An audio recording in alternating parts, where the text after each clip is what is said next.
guys, welcome back to my channel. If you are new here, welcome. I am Ashley. I'm a homeschooling mom with 8 kiddos. Our oldest is about to be 15 and our youngest is about 9.5 months. Okay, so I am continuing on with my curriculum picks and what we are doing for 10th grade. Crazy to say.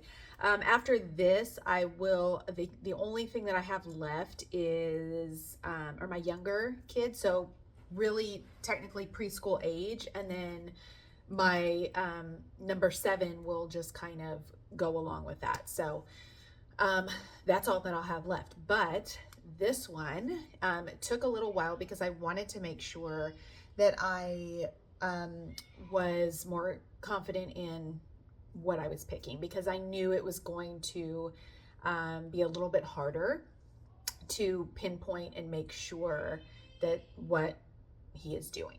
So if you need to go back and see what we have done this year specifically, or flip throughs on any of these that I have mentioned or talked about, you can go back and find those on my channel. But for the most part, I think it's pretty much similar to what we've done this past year, just a couple of changes.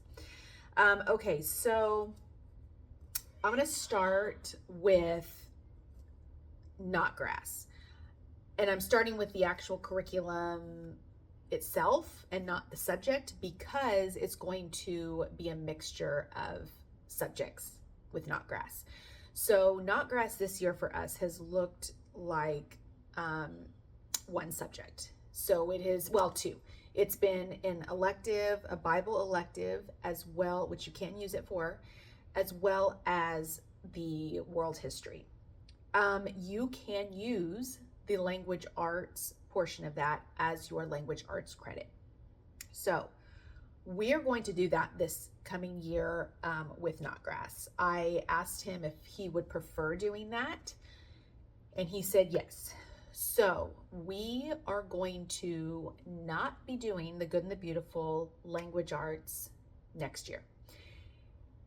And again, I always say it is a kid by kid basis, and it really is, because it is all pretty much based on what he really does not like. And if I am eliminating a lot of curriculum parts that he does not like, that are very optional, then I need to rethink if this is the right curriculum. And so that's kind of what I did.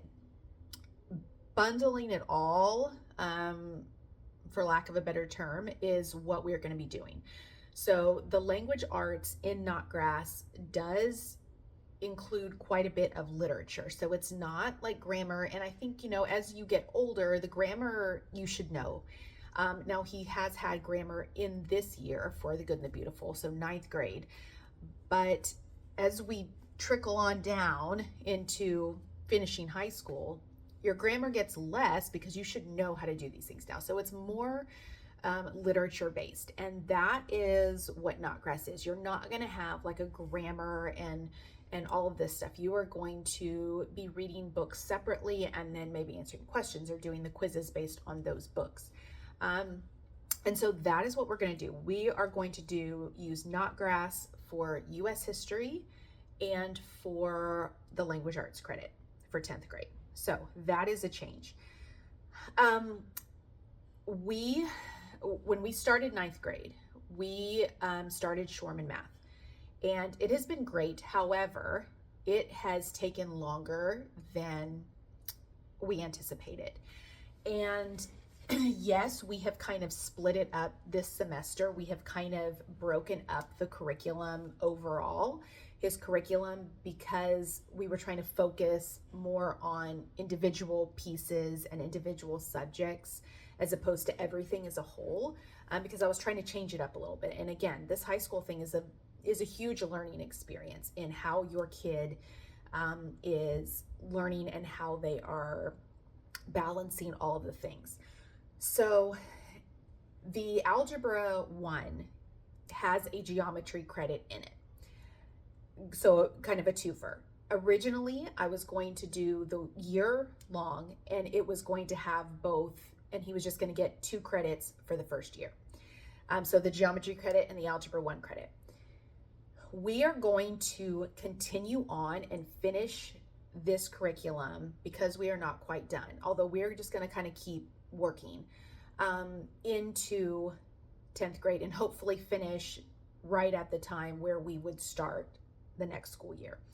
I want to make sure he grasps everything. It is not a simple curriculum. And I think most people know that. If you've researched, most people know that.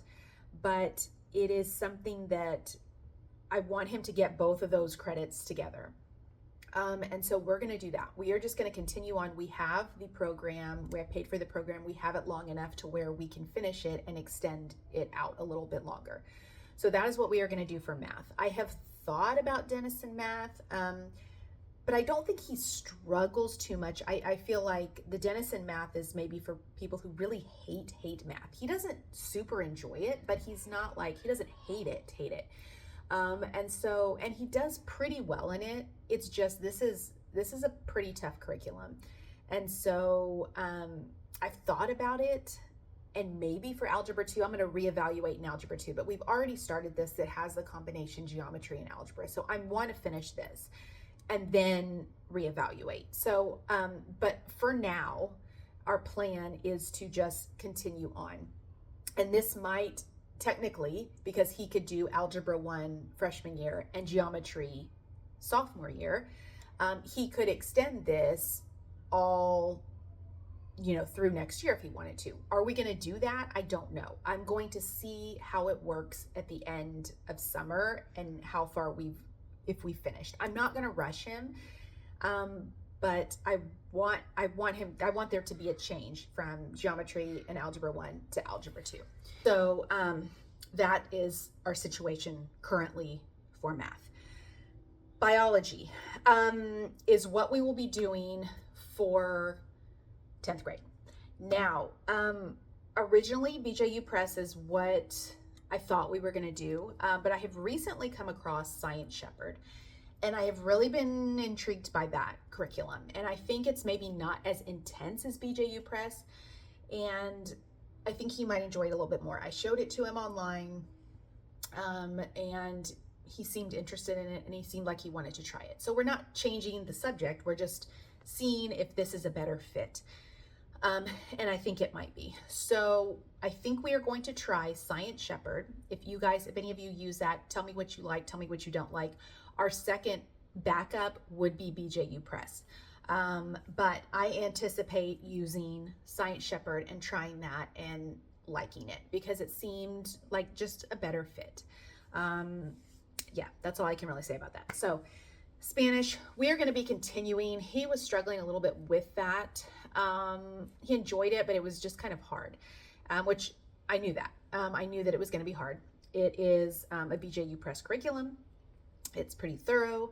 And so I knew that that was going to be the case. We are going to continue. The good thing about your foreign language credits is that you can take them whenever you want. Some people take them 8th grade and 9th grade. Some people take them 9th and 10th. Some people take 10th and 11th. Some people wait till 11th and 12th.